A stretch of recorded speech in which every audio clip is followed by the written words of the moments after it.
Hello, LPTs and top-notchers! Welcome to Cat's Notes. Kumusta? Nanonood na ba? Nanonood na ba yung mga nagsabing hindi raw magte-take ngayong year? Nako, low-key pa kayo dyan ha? Pero it's okay because I got you. Today we're gonna be talking about high-yield concepts, English majorship.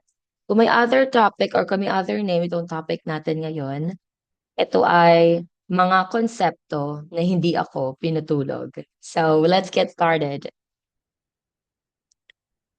Let's start our discussion with a little prayer. I want everyone to please close your eyes and feel the presence of the God. Dear God, please bless everyone who's reading this. May you grant them success according to your will, for your glory and honor. Help them achieve the dreams you have placed in their hearts so they may use their gifts to serve you and share your goodness to others. We put our trust and faith in you, knowing that your plans are always greater than ours.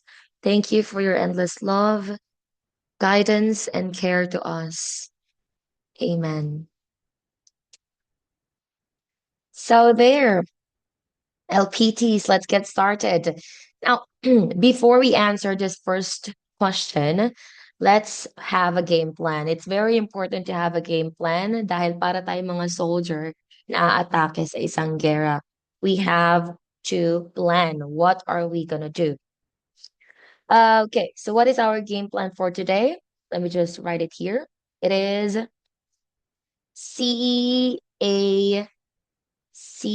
hold on. It's CAT. Okay, so ano nga ba ito? Letter C.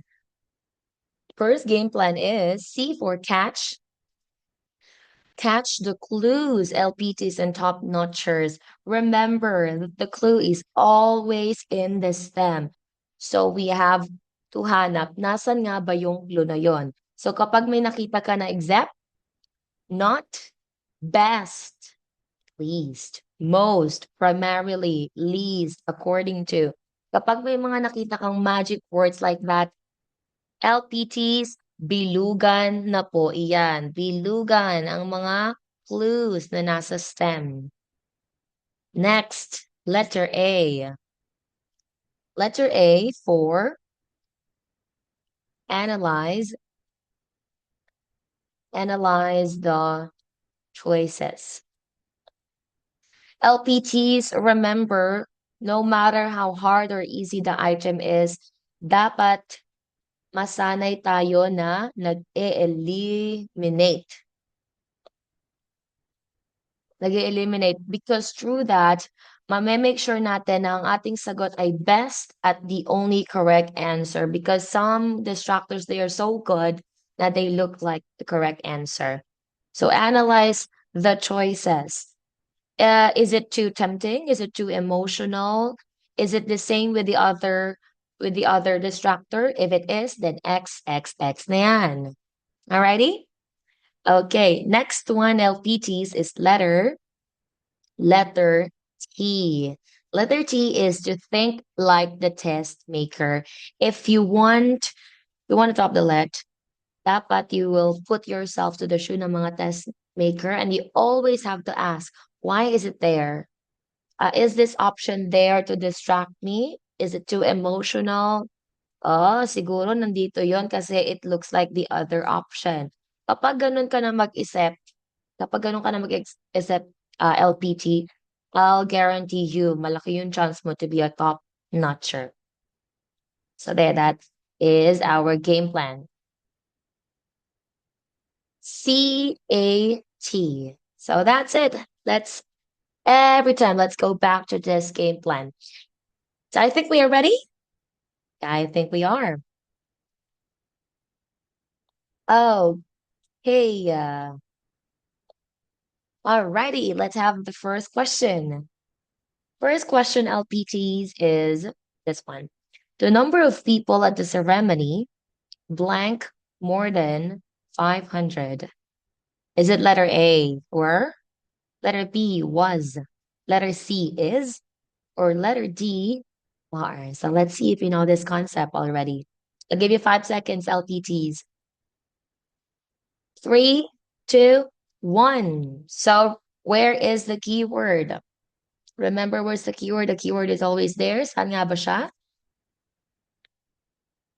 There. The number of is our keyword. So ano nga ba tong the number of? Meron na ba kayo ditong idea? So let's eliminate our way to the correct answer. Let's start first with, okay, with R. Is it R, the number of people at the ceremony? R.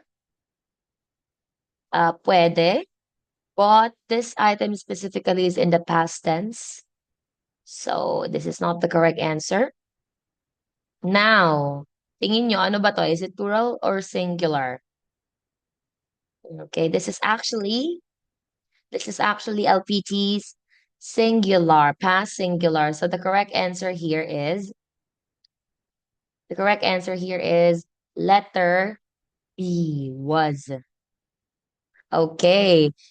Pasimplihin na lang natin to LPTs, because ito yung mga konsepto na mas maganda na mas tinatandaan.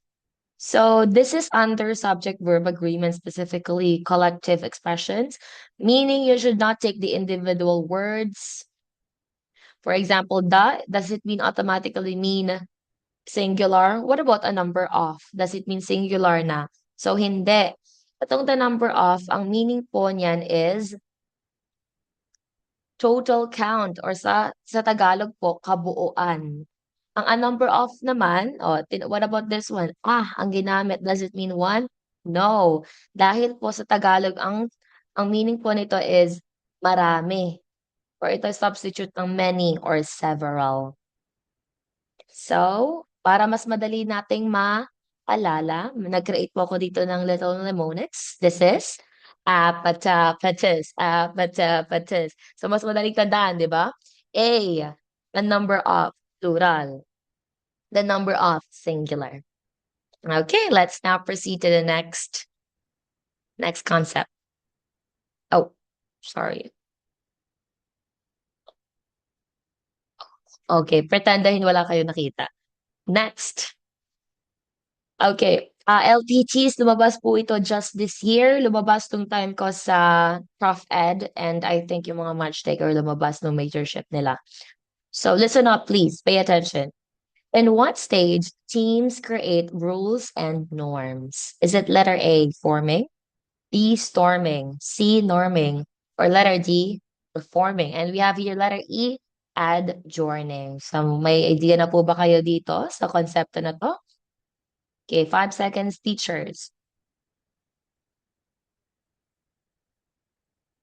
2, 1, time's up. Okay, ano nga po baga ang ating keywords dito? Ang keyword natin ay, oh,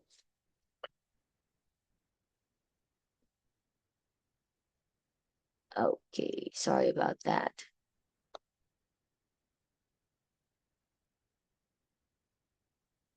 Okay, there. So ano nga po baga ang keyword natin dito? Ang keyword natin dito ay there. Yan ang keyword natin. So ano ang tamang sagot? So let's eliminate our way to the correct answer. Let's start first. Itong concept na to, LPTs, ito yung mga konsepto na kahit hindi mo talaga alam, you can rely on the context clues dahil nandun na mismo sa salita yung meaning ng word. Okay, for example, letter E. Unang-una, LPTs, kahit po may makita kang letter E option, wala pong letter E na sagot. So, never answer letter E. As far as I know, never po magkaroon ng sagot na letter E. At ang meaning po ng adjourning is, meeting adjourn, it means it has come to an end. Hindi po siya pasok dahil ito ay norms or rules. So, hindi po yan. What about performing? What about letter G? What is performing? Meaning you are creating, you are performing, you are showing something. So, hindi yan dahil rules ang ating hinahanap. So, X na po ang letter D. What about letter C? Okay, what about letter B rather? Letter B is storming. Storming, even though you don't know, say you don't know this topic, you have never heard of this before, but storming, is it a good thing or a bad thing? Sounds like a bad thing. At Bruce, this is a good thing because it keeps a certain people or a group of people in order, right? So this is a bad thing, so let's eliminate this one. Later, I'm gonna discuss their specific meaning at madali lang po siyang tandaan, trust me. So maybe, like me, malilito ka sa letter A, between letter A and letter C. Forming or norming. So ano nga po ba ang sagot? Okay, ang tamang sagot po, LPTs, is letter, it's letter C po, LPTs. Dahil ang forming po, ito po ay ang first part ng team development. So ano nga po ba itong concept na to? So hopefully, nadaanan nyo na to or maybe may idea kapag wala, then para sa inyo talaga itong video na to, may dahilan kung bakit kayo nandito. So ano nga po ba itong mga words na nakita nyo dito? All of these are under Bruce Stockman's model of team development. So Bruce Stockman, sino nga po ba itong taong to? He's a psychologist and he created this tool for project managers. So mas mapapataas nila ang productivity ng kanilang team. They can understand their dynamics then. So magkakasunod na po yan. Magkakasunod na po itong mga um, phases ng model development. First phase is the forming. Dito po, polite ang everyone because nangangapa stage pa sila dito. So wala pang conflicts at this point. Yan po ang forming. It's like orientation pa siya. Letter B. I think lumabas tong tanong na to. Dito naman po mag-a-arise ang conflicts and confrontation like storm, di ba? It's a negative thing. So, dahil nga po sa differences, they don't know what to do, so that's may mga conflicts mag-a-arise. But, after naman nun is makikreate ng norm. Dito naman po papasok yung mga rules na i-ground ng ating project managers para ma-bridge ang gap ng differences, para magkaintindihan, overall maging productive soonest ang mga project members. At letter D naman, ito ang pinaka-productive stage, performing. Dito, dahil nga may rules na sinusunod at alam na nila what to do, what not to do, the productivity here is really high. Everyone is working. Everyone is trusting the process na at this point. And last stage is adjourning. Ito na po ang meeting adjourned, closure, bye-bye. Just like everything else, everything must come to an end. So ito po yung adjourning. So ito here, LPTs para madaling matandaan kasi madali naman talaga tong ma-context clues kapag lumabas to sa exam. So here, I've created here a mnemonics. Dali lang to, LPTs. Ready? So, tinanong ka ng papa mo, Nak, na-FOS mo na? FOS? No pa. Again, Nak, na-FOS mo na? FOS? No pa. So that's forming, storming, norming, performing, and adjourning by Bruce Stockman. Tandaan din itong name. Baka lumabas siya next time. Alrighty, LPTs. Okay, so let's have the next question. Ready? Okay. The primitive deity Aphrodite represents, is it letter A, the magical function of procreation? Letter B, physical beauty and grace. Letter C, intelligence, wit, and sex. Or letter D, woman of purity of life and mind. 5 seconds to answer. Top notchers. All right, 3, 2, 1. Okay, what is our keyword here? The keyword here is primitive deity Aphrodite, specifically this one, primitive. What is the meaning of primitive? It means what? It means ancient, primarily. Bago pa natin nakilala sa kasalukuyan, ano siya in the past. in the long, long past. So let's eliminate concepts here. Let's start with letter D. Woman of purity of life and mind. Hindi po ito ang tamang sagot. Ano po? Dahil purity, meaning virgin. Meron po tayong tatlong virgins, sina Hestra, Vesta, at Athena. At hindi po kilala si Aphrodite as one of them. So, XXX na yan. Next, let's have letter C. Intelligence, wit, and sex. Yeah, sex, si Aphrodite to, but intelligence and wit, hindi po siya kilala dito. Bagkos si Athena po ang kilala sa intelligence and wit. So, bye-bye, letter C. Now we are left with two letters, letter A and letter B. So, ano po ang inyong sagot, LPTs? Okay, let's not waste any more minute. The correct answer is letter A po, LPTs. Yes, though kilala talaga si ating Aphrodite as goddess of beauty and love, noong ancient times po, kilala po siya na nagka-create or goddess of procreation or fertility. So ano po ang ating, okay, so there.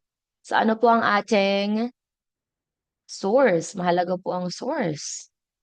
Alrighty. So according to Britannica, LPTs look here.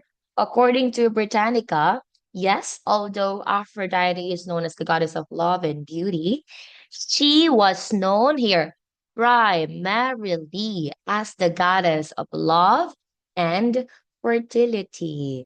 Dahil ng mga sinuunang panahon po, mga LPTs, it is considered as beauty kapag fertile or kapag may sign of fertility ang mga babae. And if you look at yung mga ancient sculptures ni Aphrodite, you can see stomach rolls dahil naniniwala sila na it is a sign of fertility and motherhood. Fertility is beautiful, and I find that beautiful too, because nung ancient times, of course, just like now, it's gonna keep the civilization alive. So that's why it's considered as beautiful. Another thing, LPTs, even before si Aphrodite, may mga naunang goddess of beauty na nag-influence sa kanya. At ito po iyon. There. Okay, so let's start with Ishtar. Ishtar is an Assyrian goddess of love and beauty, and she then influenced Phoenician goddess Astarte, and Astarte influenced, of course, the well-known Greek goddess Aphrodite, and Aphrodite influenced Roman goddess Venus. So baka may lumabas na isa dito because trust me, lumabas to nung time ko. I was so shocked. Okay, baka may lumabas, so tandaan natin tong iba sa mga goddess of love and beauty. So I created here a mnemonics. Tada! O, dali lang itong tandaan, LPTs. Ready?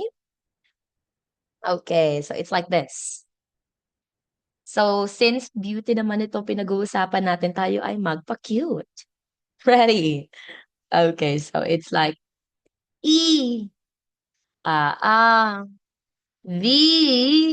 Okay, one more time. E, A, V. Okay, so that's it, LPTs. Okay, next item na po tayo.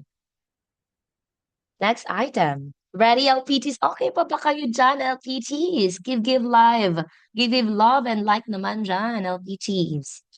Okay. Next, to help the students to get process information received, which of the following expression should the teacher model? Okay, so letter A, asking for clarification. What did you say? Letter B, asking someone to repeat something. Pardon me, please. Or letter C, using fillers. I mean, hmm. Or letter D, getting someone's attention. Hey, say, so. So ano pong sagot nyo? LPTs and top notchers. Okay. 3, 2, 1. Time's up. So ano nga po ang ating keyword dito? It is process information receive. Meaning, sa madaling pagsalita, pag-intindi ng impormasyon. So, let's eliminate concepts here. Let's find out what's the answer. Letter D, getting someone's attention. This is not the answer.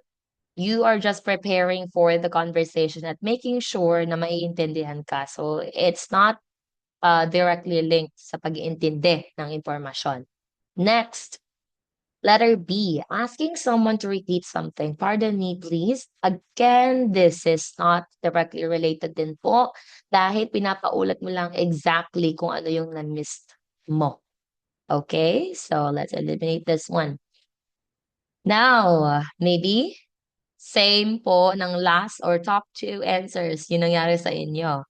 A or letter C, which is the answer? The correct answer is actually it's letter A po, LPTs. Why? Itong letter B, LPTs, this is like a fillers. This is to elongate your thinking time para madami kang masabi. But letter A, this is the best answer. You are asking what the other person mean. Okay, I think mapapaniwala kayo when I say, what did you say is another term for what do you mean? So meaning you are wanting to comprehend the meaning more. So that's why letter A po ang tamang sagot. So what is our source? Let me show it to you. Ang source po natin is, I have here two researchers. Researches. First one is by Tyrone, no 1980. He said, here, clarification. Hold up. Okay, there. He said, clarification requests are strategies para ma-improve ang pag-iintindi. So if you can remember, nakalagay talaga dun, clarification. What did you say? According naman po dito sa second research natin, by Richards and Smidged, clarification request is to clarify message. Clarify message that is not understood para maintindihan. Here, fillers. Fillers naman daw is to gain planning time to speak, attention, getting expression, used to begin interaction, not to comprehend message. So that's it, LPTs. Let's proceed na po to our next item.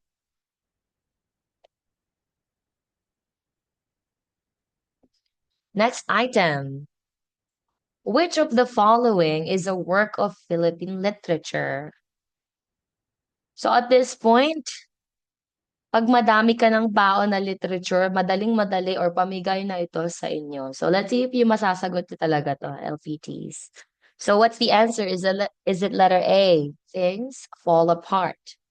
Letter B, a house for Mr. Biswas. Letter C, the small key. Or letter D, Lord of the Flies. Okay, 5 seconds. 3, 2, 1. What's the answer? Okay, ano po muna ang ating keywords? Ang keyword natin dyan is, of course, Philippine literature. So, alin dyan? Lahat yan ay foreign literature, pero may isa lang dyan na Phil-lit. So, alin dyan? Let's eliminate. Say na wala talaga tayong alam. Bago talaga to. Kasi lumabas to, I think, 3 times nung time ko. Hindi ko talaga alam, syempre hindi exact question, ano po. Hindi ko talaga alam kung ano yung lit na yon, pero alam ko yung mga options. So, I was able to eliminate options nung time ko. 3 times, I think 3 questions. Same, ganitong ganito. Baka lumabas same concept sa time nyo. So, listen up, listen up. Now, let's start with Okay, let's start with letter A. Sobrang common na nitong lit na to. Things fall apart. You've heard it? Have you heard of this? Maybe somewhere or on one of your reviews or lectures. Ito po ay by Chinua Achebe, which is a Nigerian author. So, hindi po ito ang tamang sagot. Next, let's have letter D, Lord of the Flies. Hindi rin po ito ang tamang sagot because this is by William Golding, a British author. So now we are left with letter B or letter C. Ano nga po ba ang tamang sagot? Ang tamang sagot, LPTs, is letter C, LPTs, the small key. Even if you don't know, Mr. Biswas, may pangalan bang ganyan sa Pilipinas, LPTs? Biswas? Maybe meron, or maybe it's a play on words. But if hindi ka nag-overthink, baka pinili mo itong pinakasimpleng sagot, the small key. A house for Mr. Biswas is created by Naipul. He is an Indian descendant, but he migrated to the UK, so he's also considered as a British author. The Small Key is a Philip created by Paz Latorrena. So tungkol saan nga po baga ito? Tama po ba kayo dyan, LPTs? Drop naman po ang inyong mga scores so far. Nakailan na po kayo, LPTs? Okay, great job. Now, tingnan natin kung ano at about saan itong mga literature na ito. Let's go, LPTs. So let's start first with, okay, yan po yung mga authors. Let's start first with the small key. By the way, LPTs, baka ma-overwhelm kayo sa information because I created this part um like my flashcards, physical flashcard like this, for example. Ganito ako magawa ng flashcard LPTs, especially pag alam kong hindi lang yung author ang lalabas. Pag alam kong lalabas din ng POV, characters, conflict, ginagawa ko siyang ganito. Kung hindi nyo nakikita LPTs, ayan, nandyan po sa screen. Ginawa ko po siya. So baka ma-inspire kayo to do like that. Laking tulong niya ng LPTs. Kasi may mga pagkakataon na hindi lang talaga yung author yung tinatanong or hindi lang talaga yung lit ang tinatanong. Tinatanong din ang POV. Say, for example, yung kay NVM Gonzalez, yung happiest boy in the world, tinanong ko anong POV. So, alam mo yung what if nakalimutan mo yung POV? So, sagot po dyan is third person limited. Dito naman po, yung kay Dead Stars by Paz Marquez Benitez, tinanong naman yung mga characters. So, it's all about what? It's all about disillusionment of Alfredo, Alfredo's love to Julia, something like that. So, malaking tulong kapag alam nyo din yung elements of the story. So, if you think this is very high yield, you can create physical flashcards like this or something like that on a PPT. So, sino nga po ang nagsulat nito? This is a short story by Paz Latorena. I encourage you to also read this. It's just a short read, maybe like 10 minutes, 5 to 10 minutes. So, characters. Sino ang ating mga pangunahing pauhan diyan? Si Soledad. Ito po ang second wife and she's a bit insecure and jealous sa namayapang asawa ni Pedro Buhay. Si Pedro Buhay is a mayamang farmer and hobby ni Soledad. Dr. Santos, medyo maliit ang screen time ni Dr. Santos. Sa huling part na siya dito. And Tia Maria, maliit lang din ang screen time. This is just a short story. So mostly all of the scenes and story revolves around Soledad, Pedro Buhay, at yun na mayapa niyang asawa sa utak ni Soledad. Okay? So, ang main conflict po nito is character versus character and character versus self. So, tungkol saan nga ba itong story na to? Let's have the plot. Okay, so the story started with the author describing the surrounding of the setting of the story. So, ito pong setting ng story is farmhouse, a very large farmhouse during early 1900s, yung panahon ng mga Amerikano. So, bilang housewife si Soledad, siya po ang nakaatas na gumawa ng mga gawaing bahay at one day tinanong niya yung asawa niya, "Hey hubby, saan na yung mga tiniklop kong damit?" At sabi naman ni Pedro Buhay, "Oh, dito sa aking trunk." At bigla-bigla na lang may nilabas siyang dalawang susi, isang malaki, isang maliit. As nagulat si Ate Mo Soledad doon kasi never niya pa nakita tong mga susi na to. So, she was so shocked. Pero tinry niyang i-brush it off na lang at gawin yung kung ano man yung dapat niyang gawin nung araw na yon. But although she really tried, hindi talaga nawala sa isip niya at binuksan niya pa din ang trunk ng ating lolo, si Pedro Buhay. Yeah, so just like Pandora, curiosity kills the cat. Nakita nyo doon sa loob ng napaka-old na trunk is clothes ng namayapa niyang asawa. So she was overthinking why he has to keep all of the old clothes na namayapa niyang asawa. She's already dead. She's already dead. She keeps on telling herself.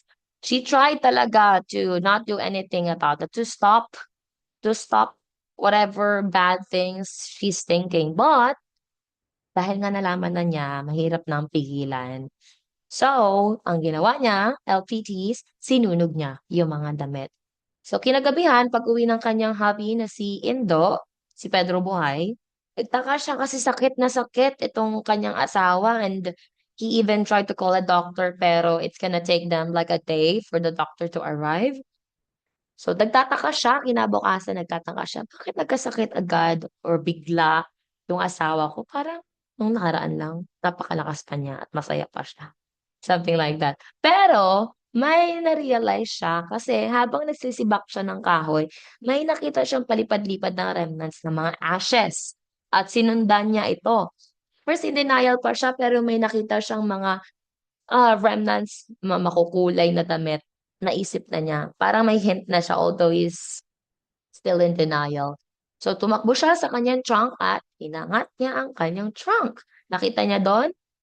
Nothing. Wala na po ang mga lumang damit ng namayapa niyang asawa. Pagkatapos nun, naman po ni Dr. Santos, napakalit ang screen time niya, dumating na po siya to aid Soledad. At ngayon, naintindihan na ng kanyang asawang si Indo why Soledad seems like overthinking something. But he thought to himself, their relationship is never gonna be the same after that. So that is the story. So I encourage you to read it because I might add, maybe nag-add ako ng mga personal opinion, so it's better for you to read it yourself. Okay? Well, anyways, ano naman po ang setting? Again, ang setting po ay farmhouse. Pwede ba ito? Yan. Farmhouse during the 1900s. Na naman po ang ating theme. Jealousy, trust in marriage is very important. Ang ating na mga symbols, LPTs, lumalabas din ng mga symbols, okay? I can't remember the exact year, pero lumabas yung symbolism ng like the Molave ni Rafael Zulueta de Acosta. So, anong symbolism ng Molave? It's Filipino resilience. So, lumalabas din to. So, better also study this one too. So, dalawa ang ating symbolism. Small key, this symbolizes secrets. Dahil hindi na talaga sinabi sa asawa niya. Kung sinabi niya, maybe it's gonna make difference. Maybe mas peaceful. Lock trunk is yung memories na pinipilit ni Indo itapon o ilagay na lang sa past. Ang atin naman pong POV dito is third person omniscient. So that's it, LPTs. Now let's proceed to the next literature. Okay. Pwede nyo kausapin si Miss Paz Latorena. Hello, Miss Paz. Tungkol saan ba tong sinulat mo, ano? Tungkol saan ba to, Miss Paz Latorena? Pero LPTs, huwag masyadong malakas, okay? Baka marinig kayo ng nanay nyo dyan. Or ng kaibigan nyo. Ano na? Ay, ay, wala, nay. Kinakausap ko lang si Chinua Akebe. Nako, LPTs. Natapusan nyo na.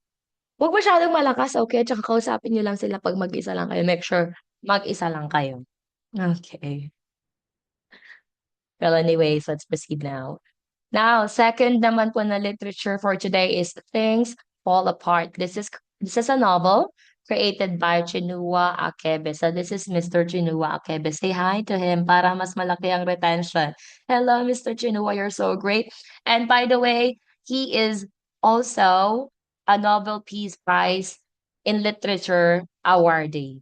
Yeah, sobrang galing niya. So, tungkol saan nga ba itong lit na to? Ito po, ang ating mga main characters is si Okonko, Noye, Ezenma, and Ikemefuna. Si Okonko, this is the main character.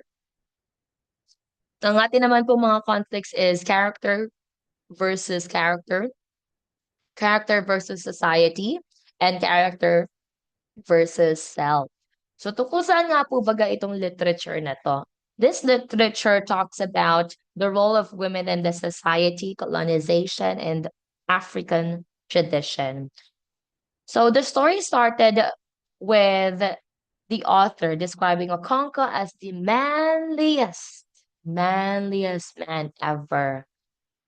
Sabihin na lang natin na si Okonkwo is a self-made person. He literally built himself from scratch. Dahil ang tatay niya is the opposite of how great of a man he is. Yung tatay ni Okonkwo is mangingino, madaming utang sa village. So, Okonkwo thought to himself that his father is exactly what he don't want to be or to end up like. So, ito si Okonkwo, mayaman din siya. He even has three wives at madaming anak and he's also a good provider. Magbabago ang lahat sa time na mag-e-enter ang ating orphan na si Ikemefuna. So, paano nga ba mag-e-enter si Ikemefuna? So, ganito ang nangyari, LPTs. Sa Umofia, may napatay ang taga-Embanta kung saan nakatira si Ikemefuna. May napatay silang babae. So, yung mga taga-Embanta, kabadong-kabado sila because this might start a war. Pero fortunate for them, they decided, yung mga of Mothians, they decided na peaceful na lang ang agreement na gagawin nila. So they said, palitan nyo na lang yung babae at bigyan nyo kami ng spare na boy. At yung spare na boy is si Ikemefuna, yung orphan natin. So si Okonkwo ay maatasan as mag-aampon kay Ikemefuna. So, meron si Okonkwo na anak, si Nyoye, at tinatry niya talagang, ito kasi ay eldest, tinatry niya talagang maging katulad niya si Nyoye. Ayaw niya na maging mahina si Nyoye. He tried his best. Kapag may nakikita siyang hint na weakling itong si Nyoye, he would beat him. So, Okonkwo is a literal manly person. He would beat wives and sons kapag may nakikita siyang sign ng weakness. And he even call being weak as parang like a woman. You're like a woman. If you're weak, you're a woman. Something like that. So, magbabago ang kanyang trabaho. Gagaan ang kanyang trabaho nang nag-enter na si Ikemefuna dahil finally may icon na si Nyoye. So, dahil doon, may influence ni Ikemefuna si Nyoye at si Nyoye ay isang magiging ganap na lalaki na. So, no, so, Okonkwo is very pleased about this. Masayang masaya siya kay Ikemefuna. But 3 years later has passed. May nagsabi na isang elder sa Umuafiao na it's about time na i-sacrifice na nila si Ikemefuna, yung orphan. And he specifically said na Okonkwo should not be involved dahil close siya kay Ikemefuna.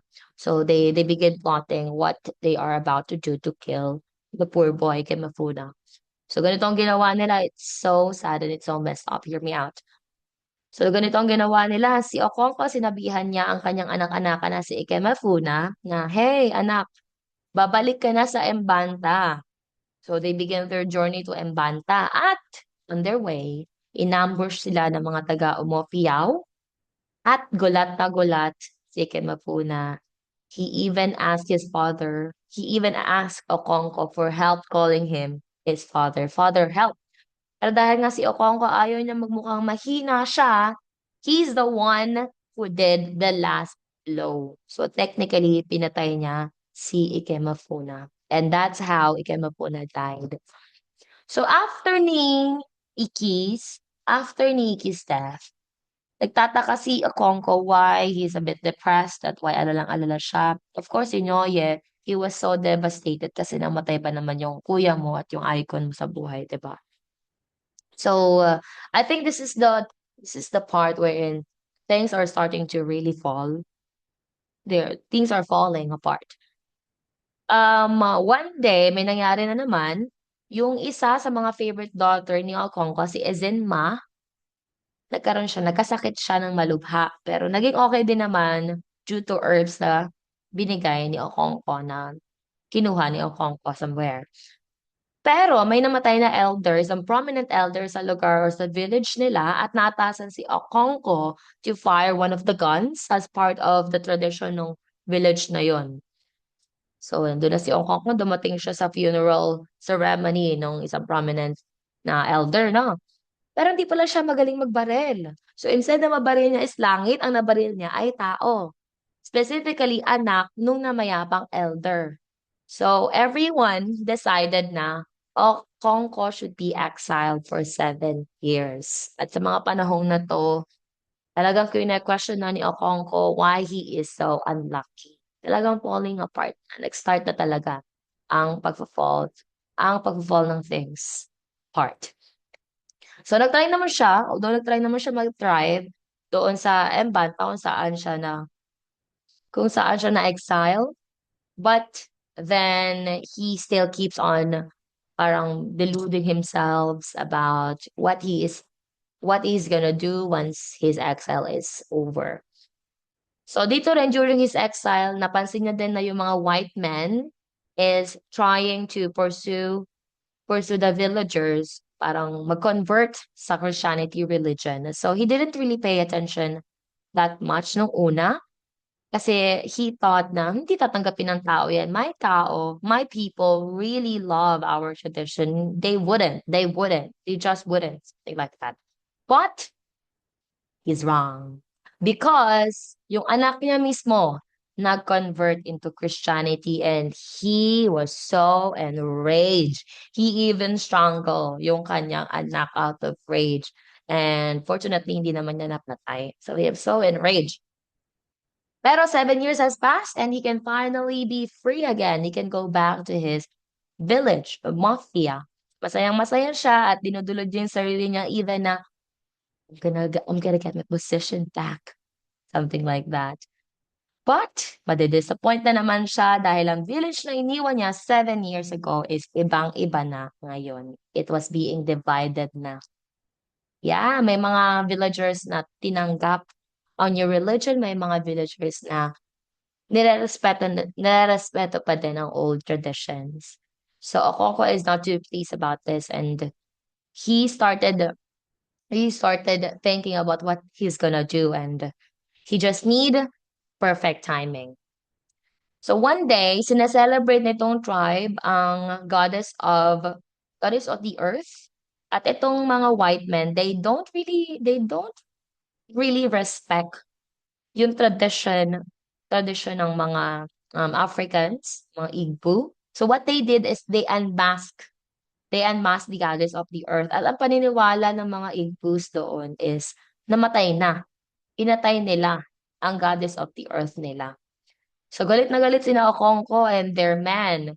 So what they did is they burned one of the churches of these white men to the ground. They burned it. So, ito namang mga white men, they are not the people who you will mess with. So, siguro, galit din sila, of course. So, pinurso nila itong si Okong kung kailangan nila pagbayarin, pag-pay ng fine. Pumunta sila dito sa lugar ni Okonkwo while they are having a meeting, in the middle of a meeting. So, Okonkwo was like, that's it. I think it's about time. This is a call for action, y'all. We have to strike up now or die. Give me liberty or give me death. Something like that. So what Okonkwo did is pinatay niya. He strike one of the white men at napatay niya yung isa doon. And he thought na dahil dito magsisimula na ang revolusyon. But then, he miscalculated everything. Dahil walang tumulong or walang nag-strike sa mga tao sa meeting na yon. They let the other white men go. So nakatakas yung iba mga white men and Okonkwo at this point, he was sa corner lang and he was thinking, what is happening to these people? Parang na-let down talaga siya. Sobrang napakalaking deal to sa kay Okonkwo. He was so down at this point. And he was bound to be doomed kasi may napatay siyang white man and it is one of the greatest sin according to the religion, right? So one day, kinabukasan I think, pinupurso na siya para pagbayaran ulit. ng mga white men at pinuntahan nila yung isa sa mga kaibigan ni Okonkwo, hinahanap nila si Okonkwo. And natagalan yung kaibigan niya to even say where he is. But then but finally he lead them to Okonkwo's compound at there sa likod ng compound ni Okonkwo, isang malaking puno, and there lies the dreamer, the self-made, and all of the hopes Okonkwo have. Okonkwo hang himself in the tree. So dahil nga nakapag-convert na ang mga tribesmen into Christianity, it is considered a sin to kill yourself. Sorry for the word. So they couldn't even touch Kokonko's body. Yung white man pa ang umawak sa malamig na bangkay ni Okonkwo. So now, Okonkwo is gonna be thrown sa evil forest, same ng kanyang tatay. So that's it. It's kind of messed up and very sad. Hope you'll have time to read it, even kahit yung summary lang. Maganda siya talaga. Kilala din talaga to si Chinua Achebe to write about colonization and African traditions. Ano nga ba yung mga symbolisms natin dito? Yams, this symbolizes wealth. Fire, conquers anger. Locusts, may certain scene doon sa novel wherein namunga itong locust. It's a fictional fruit. Namunga ng locust itong tree na to. At yung tribesmen, they were so excited. They devoured the entire thing. So this is like the colonizers. Yung mga iba yung mga ibang tribesmen, they openly accept the new the new tradition or the new religion. So it's like that. Mask naman, yung Igugu, yung inanmask ng mga white men, this symbolizes the tradition. Christianity symbolizes change, and the suicide symbolizes the fall of tradition. I'm so sorry, trigger warning for the words. I'm so sorry I wasn't able to even say the word. Trigger warnings, everybody. Alrighty, so fall of the tradition. Because may certain part dun sa novel wherein one of the higher ranks white man, nagawa sila ng novel about what everything happened, and tinitlean na yun, nagkaroon ng title yung novel na yun, and that is Pumperfication of the Black People. It's not the direct it's not a direct title, but it's something like that. So clearly, after na ng death ni Okonkwo is mag-fall na talaga yung tradition because no one is gonna resist na anymore. Ang point of view naman nito is third person omniscient. Okay, hope you like it, LPT. So that's it. Medyo pahaba tayo dun, ano po. Next po. Next naman is, okay. By the way, here are the symbolism. YFL, MCS. Again, YFL, MCS. The symbolisms. Okay. Next. Ito naman po. This is also, lumabas din to, I think, ng time namin. And I'm not sure nung March. But this is a high yield. A high yield lit din. A House for Mr. Biswas. This is created by Trinidad by birth author, but he migrated to the UK. Trinidad is a Indian descendant. So this is created by V.S. Naipaul. Ganda nitong story na to. Ang mga characters natin is si Mohan Biswas. Mohan Biswas is such a dreamer, so baka makarelate kayo sa story niya because I I don't know, but I begin to feel like I'm related. Or that's me. I was like, that's me. Shama Biswas, his wife. Pinakasalan niya tong asawa niya accidentally. Mrs. Tulsi, head of the Tulsi family. Itong Tulsi family, ito ay mga Godzilla. Masama siya kay Mr. Biswas. At si Seth naman is son-in-law and business manager nung, nung Mrs. Tulsi. Alrighty, ang ating conflict dito is character versus society and character versus self. So, tungkol saan nga ba itong Kung tungkol saan nga ba itong story na 'to, Mr. Biswas. So this talks about superstitions, freedom, independence. So si Mr. Biswas, tinatawag talaga siya ng author na Mr. Biswas even before. Mr. Biswas is born under bad omen. Unlucky talaga siya. He was born at a certain hour and it was considered unlucky. So talagang kabang-kaba yung pamilya niya because yung nagpaanak himself, sinabi niya na this this boy is gonna bring unlock sa pamilya niyo. So sa lahat ng mga ginagawa ni Mr. Biswas, he was ina-underestimate siya just because he was born a bad omen. So he tried to resist because he's such a dreamer. And he even married into a rich family, but then it didn't really make a difference. Minaliit lang din siya nitong pamilya na to. He struggles for independence. At while staying sa house nila ng mga Tulsis, he dreamed to have his very own house. That is his ultimate dream because that symbolizes independence. So he moves from house to house.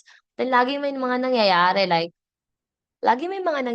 like nasusunog, nasisira, and but then he never stopped. He never stopped dreaming. That's how persistent and persevere he is. So one day, he was finally able to afford buying his own house. At kahit na-buy niya na yung house niya, hindi pa rin ideal ito. Turns out na hindi maganda yung pagkaka-construct ng house at ang laki ng mortgage na kailangan niyang bayaran. But then, he's still very positive because he's a dreamer. Before siya mamatay, na-realize na how lucky he is through the faces of his son because his sons was able to attend to a good university at mataas ang sahod. At nagustuhan ko tong certain quote na sinabi ni Mr. Biswas. He was like, after all of this, how can you not believe in God? And I don't know about you, but that's really me. That's really us, diba? No matter how hard life is, we have to really look at the good things and continue to move. It's really beautiful. I hope you'll read it even yung summary lang.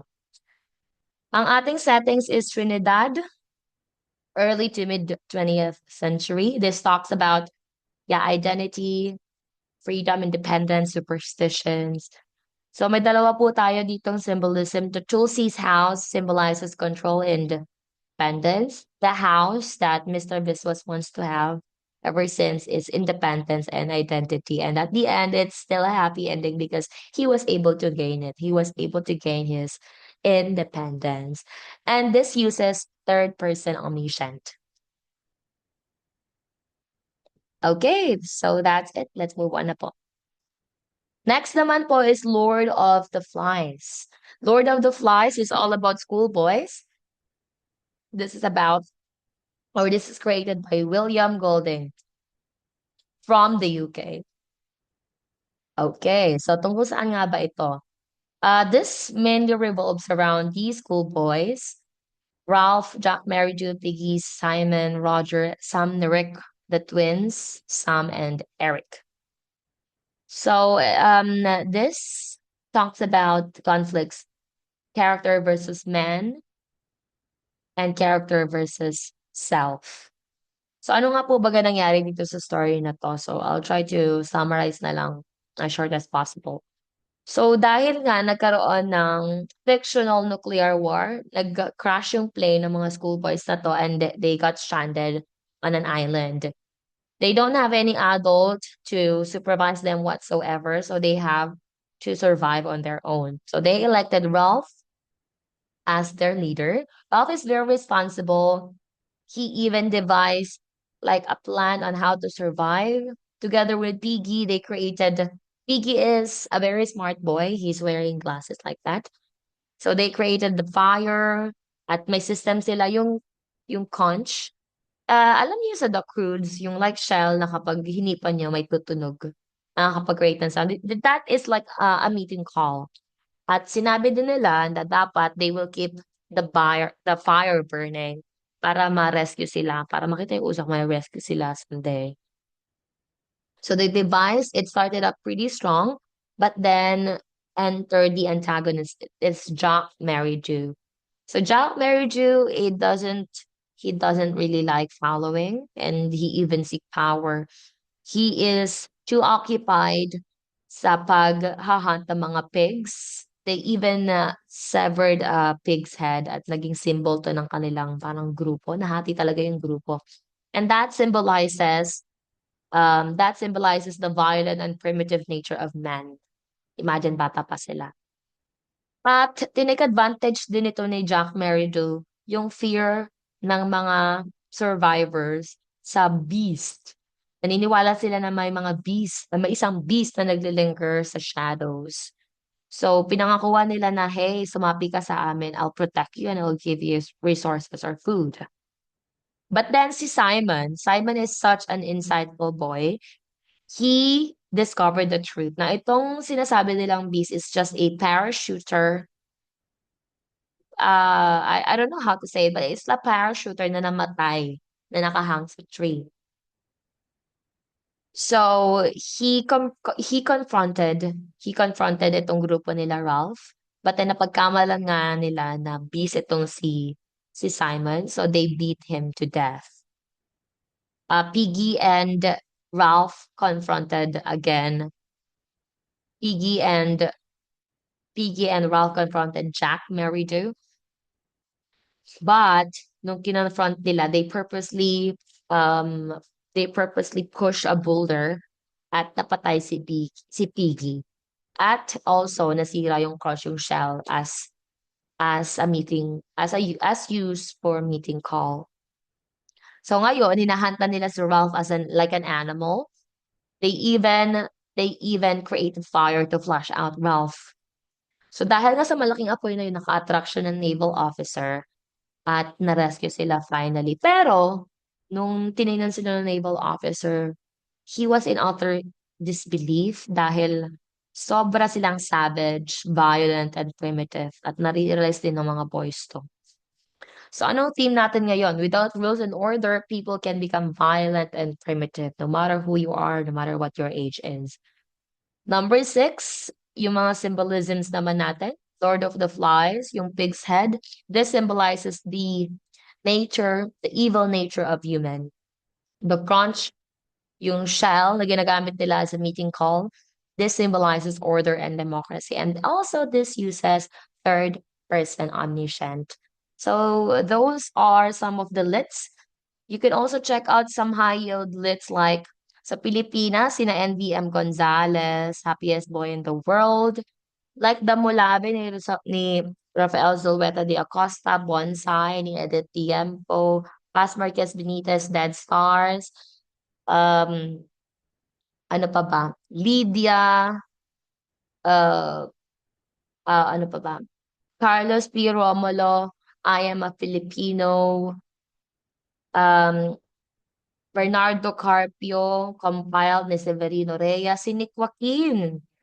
Talagang may certain point na talagang suki si Nick Joaquin. Yung Mayday Eve niya, The Girl with Two Navels, and many more. Sa American, meron po tayong uh, I know George Orwell is from the UK. George Orwell, yan, suki din siya ng board exam, specifically major in English. 1984, Animal Farm, may mga movies na dyan at pwede nyo siyang mapanoodin if you're not really into reading. Kay Ray Bradbury din, yung mga dystopians natin, ano? Kay Ray Bradbury, 1984. Then so Zane Collins, Hunger Games, Arthur Miller. Arthur Miller is also an author. He created a playwright rather. He created Death of a Salesman. It's so, so, so good. And of course, Shakespeare. Yan yung mga common na lits na lumalabas sa English majorship. So hopefully, marami kayong baon na literature. Kung wala pa, may time pa kayo. Again, You can take inspiration from this. Nakatulong talaga siya dahil may tatlong items na it's all about the origin lang ng mga lets. So you can take inspiration from this, pero kung meron naman kayong sariling strategy, it's better. It's okay. Okay? Next. Okay, next question. The Ramayana explores the concept of, is it letter A? Okay pa ba kayo dyan, LPT? Stop notchers. Okay, inuminom muna ng tubig. Okay, so is it letter A, freedom? Letter B, justice? Letter C, gratitude, or letter D, faith? Okay, 5 seconds to answer, LPTs. 3, 2, 1. So what is our clue word? Ang clue word natin is Ramayana. What is Ramayana? Let's talk about that shortly. Short na lang ano po kasi nung oras na rin. So let us eliminate concepts here. Is it freedom? Yes, but this is not the best answer. Minsan talaga possible yung maraming mga sagot. Kung may dharma dito, duty and honor, pwede siyang sagot. Pero wala. Justice, hindi rin naman. Gratitude, not directly stated din dun sa story na yon. So the correct answer is faith po. Faith. So, tungkol saan nga po baga itong Ramayana? Ramayana is actually one of the two greatest ancient epics sa India. The other one is of course Mahabharata. Mahabharata by Vyasa.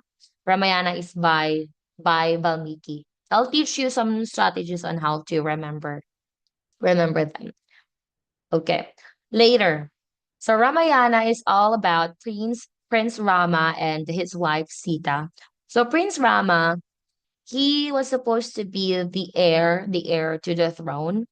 But then dahil nga nangako yung kanyang king father sa one of wives niya, na-exile itong si Rama.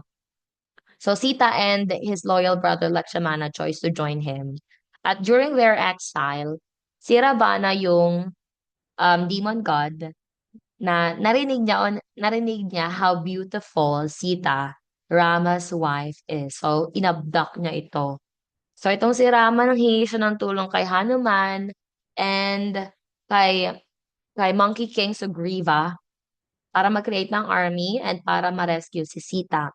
So they build a bridge to find Sita and Rama finally defeats Ravana.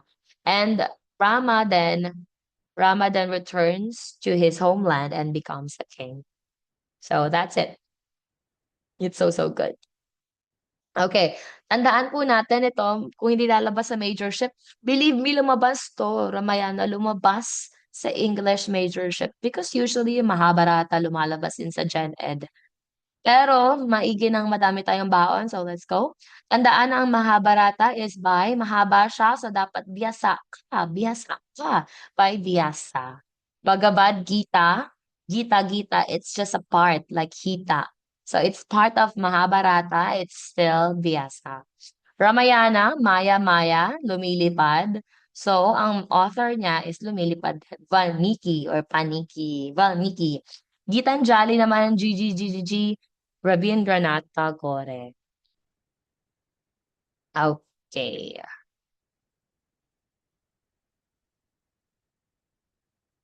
Alright, burahin muna natin yung mga drawings natin. Okay, next question, LPTs. The contracted form of I'm in the response, yes, I'm, is an example of what type of clitic?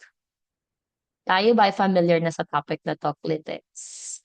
Is it letter A, proclitic? Letter B, enclitic? Letter C, mesoclitic? Or letter D, clitic? Okay, ready? 3, 2, 1. The correct answer, LPTs, is letter, letter, letter B. So ano nga po baga ito? Let's talk about this one. Meron po na tayong mnemonics dito. P-E. P, pauna. Proclitic pauna. Ito po ay proclitic. At ano nga po baga ang clitic to begin with? What is a clitic? Clitic, they cannot stand alone. Dapat kinakabit po siya. So, para magkaroon siya ng pronunciation and meaning. So, ang proclitic po, ito po yung kinakabit sa una like twas, tis, Enclitic, this is very common, more common than proclitic. Marami po tayo, like yung mga contractions natin. I'm, heal, she'll. Mesoclitic, this is not really common sa English. Meron ito sa other language. Clitic is a common term, so hindi ito ang tamang sagot. So that's it. Let's move on. Alrighty.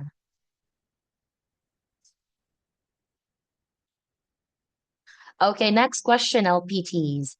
What error happened in this sentence? Eat she mango.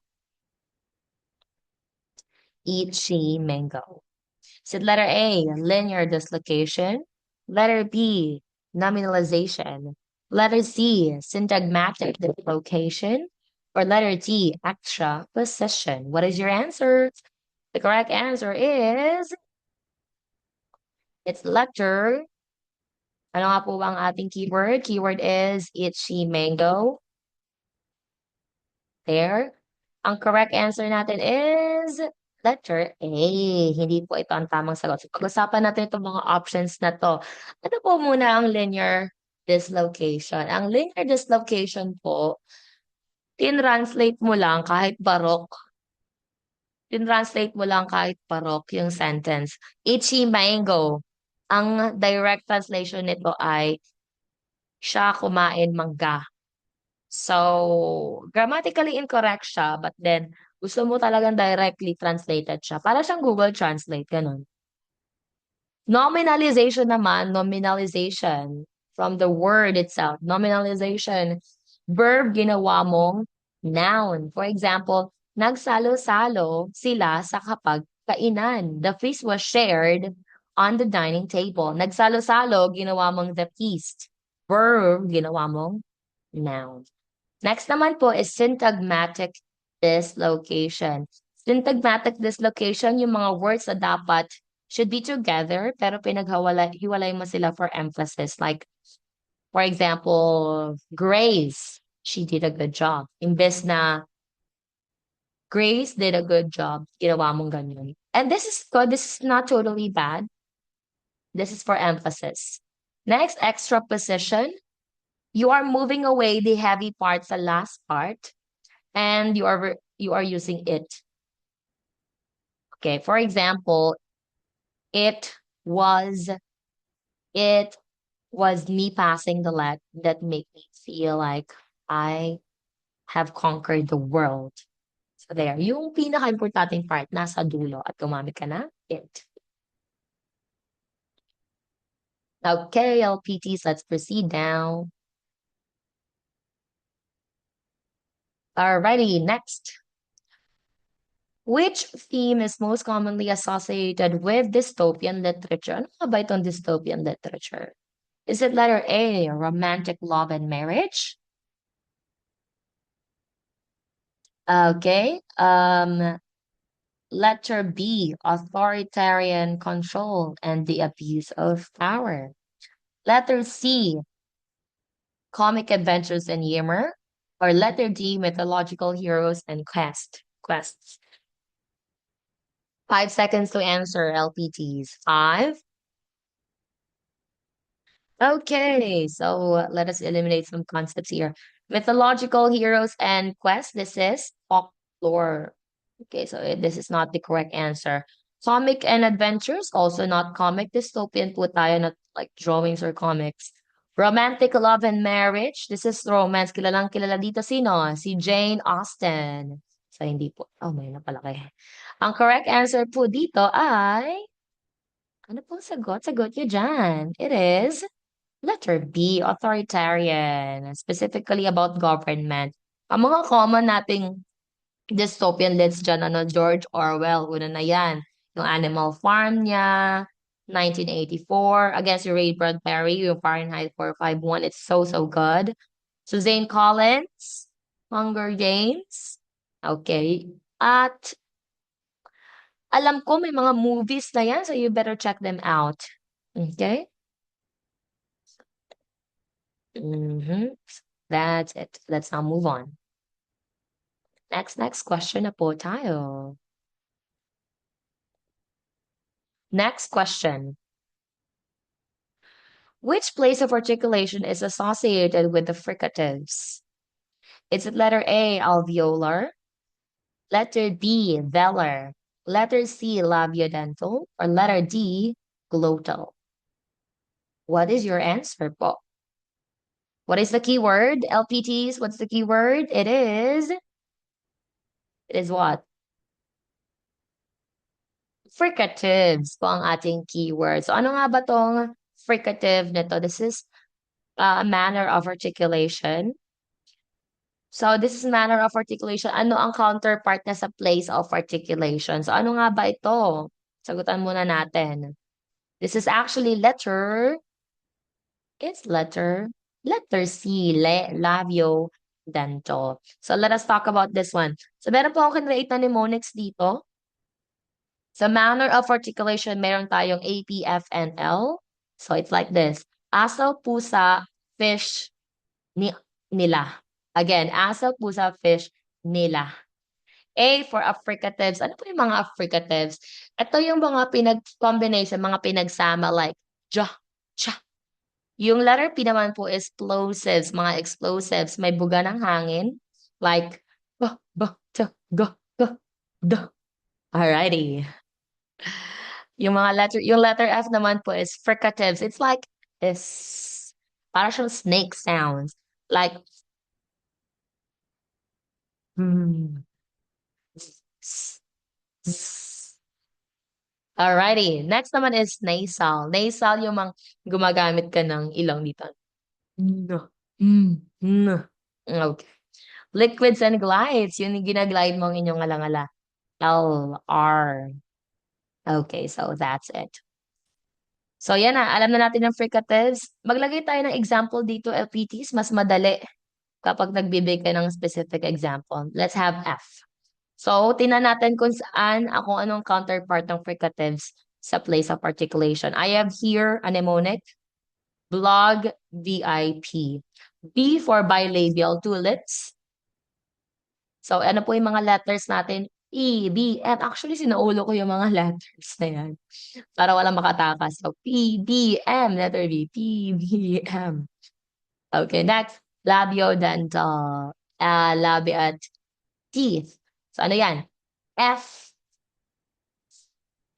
V. So, yan, lumabas na. F, V. Okay. So, yan po yung sagot. Labiodental. Letter A, alveolar. Yan po ay TDS, Zenlar. TDS, Zenlar. Glottis, letter H. Velar, kagawang. K, G, W, at yung ganito. Nga, nga. Interdental in between teeth. Ito, yung ganito po ang symbol niya. Ay, ang pangit ng drawing ko. Yan. Palatal naman po is J. J and W. J and Y. Alrighty, LPTs. Okay. Review nyo na lang po itong mnemonics. Mas madali siya talaga na minimemorize para walang makatakas. Sige, try po natin. Try natin mag-drill. By the way, ano nga po ang voice? Tandaan ng voice, dapat may mafe-feel ka na vibrations here. Like, V, V, vibration. Kapag unvoiced naman, no vibration. Like, oh, wala, labi lang talaga siya. Wala ka mafe-feel na, dyan. Okay, let's start. Maglagay ako dito ng letter. Ano po? Ito po, V. O, sige, mag-start tayo sa V. Ano yan? Voice or unvoiced? So, obviously, yan po ay voiced. Ano naman po yan? Sa manner of articulation, letter V, yan po ay what? Ano po yan? Yan po ay fricatives. Yan, fricatives. Ano naman po sa place of articulation, yan po ay labiodental. Next, what about letter J? J, J, J. J, J, J. That is voiced. Sa manner of articulation, ano naman po yan? That is what? J, J. Affricatives combination. Sa places of articulation, yan naman po ay palatal. Next naman po is T. Lumabas to. Last time, I think. Letter T. Tantamount. Letter T. Ano daw ang place of articulation? T, t, t. Ano po ito? Ito po ay t, t, t, t. Unvoiced. Sa manner of articulation, ito po ay plosives. May bugah ng hangin. Place of articulation, ang letter T ay ano po? Yan po ay alveolar. Okay, so that's alrighty. Anong oras na ba? 5:19 na. Okay, siguro ituloy na lang natin ito next time dahil magtatapos na rin ang aking 40 minutes window sa Zoom. So I'll see you again, LPTs, for more free discussions like this. Aral lang ng aral at magiging worth it yan. Okay, see you, LPTs. Goodbye. Thank you for being with me today. Bye-bye.